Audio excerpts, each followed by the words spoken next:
As with anything in life, you can always try and do things yourself, or you can get someone else to do them who really knows what they're doing. In the case of things that are seemingly not that complicated, my default is to always try and do things myself. And so I decided to try and copper plate the frame of this espresso machine myself. And it ended up being quite the journey. So what I learned about plating is that the base preparation is probably the most important thing you can do.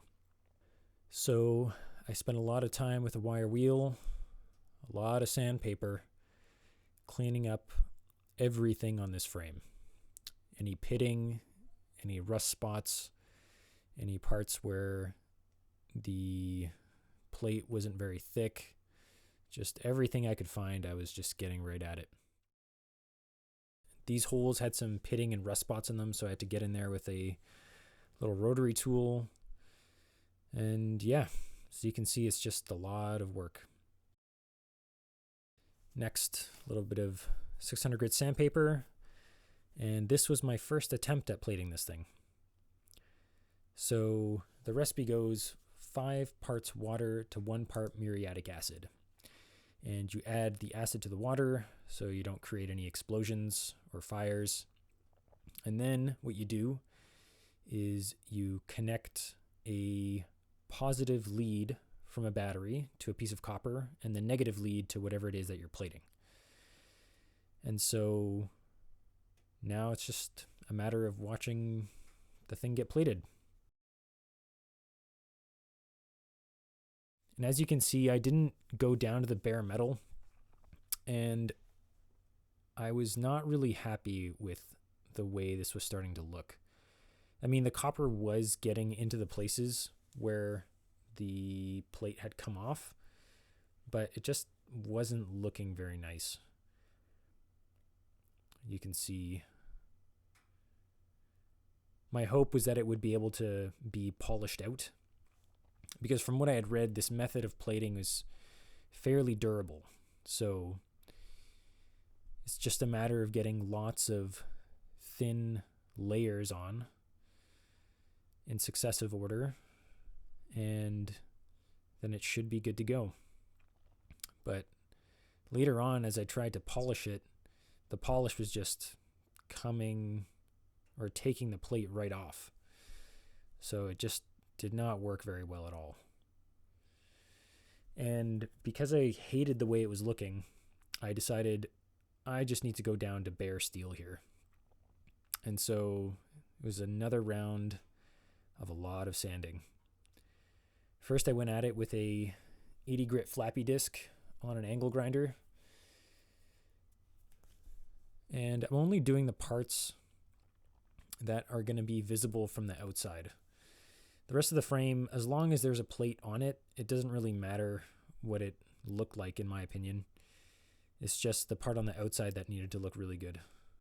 So I went at it with some sandpaper after the flappy disc and realized it would take me a million years. So I bought a random orbital sander and went up through the grits, 80, 100, 120, 220.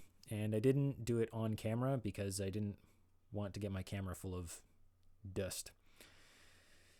So here you can see me attempting to plate something before I attempted a second plate of the frame. And this is an old milk pitcher I had lying around. And so I decided to refine the method a little bit. So I lowered the voltage to 3 volts instead of 12, which ended up being much better.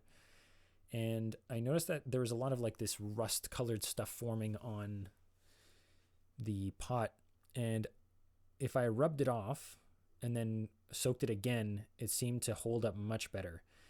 And now, as you can see, I'm going at it with 1,000 grit sandpaper, and it's holding up quite nicely.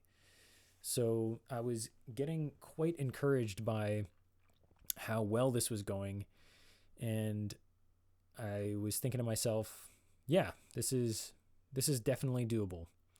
However, the main difference between this milk pitcher and the frame was that the frame was steel.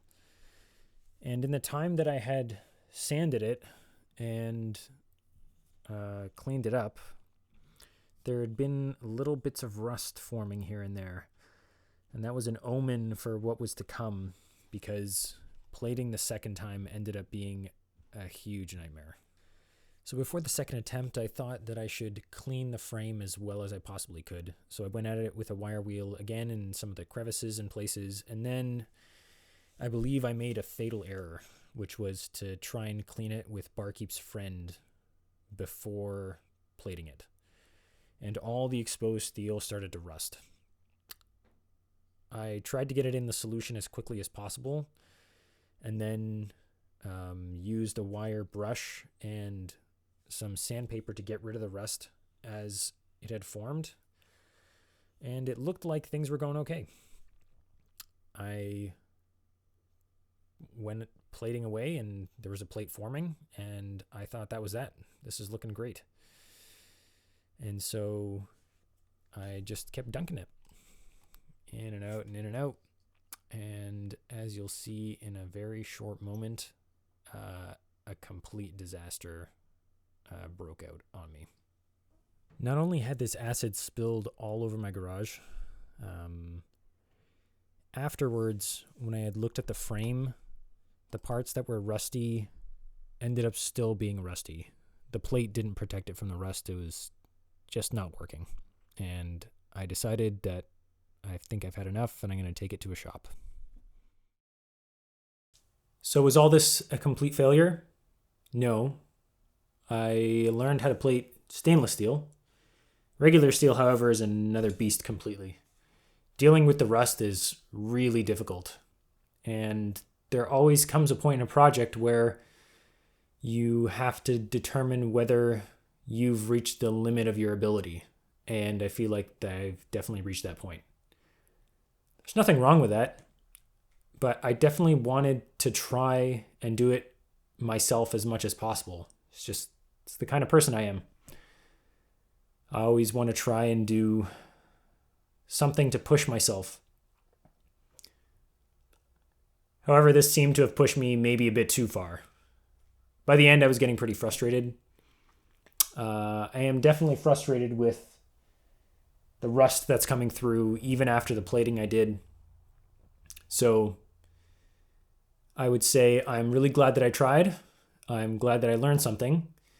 But it's time to bring this thing to some professionals and get it looking super good, because I cannot move forward with this project without the frame being done, because everything else goes on the frame. So if I have no frame, I can't test any components. I can't test for leaks, see if anything works or not. So hopefully it goes quickly and we'll get this project rolling again.